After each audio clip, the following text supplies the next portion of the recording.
Welcome to Penrose Learning, where we make understanding easy. You start by stabilizing the surface. Remove loose wallpaper edges and dust.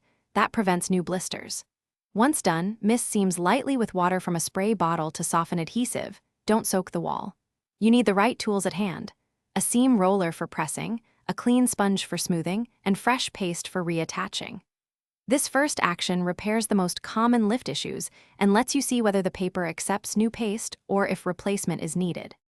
Now you address the complex middle. Reattach lifted seams and fix bubbles.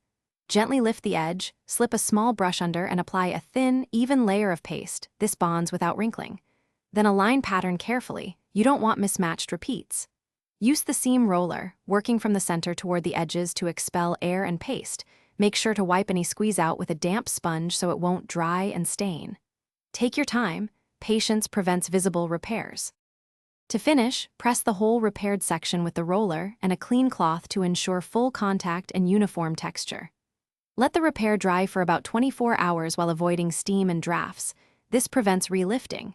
If a bubble persists, make a tiny vertical slit, expel trapped air, inject paste, press flat and seal. This fixes hidden pockets.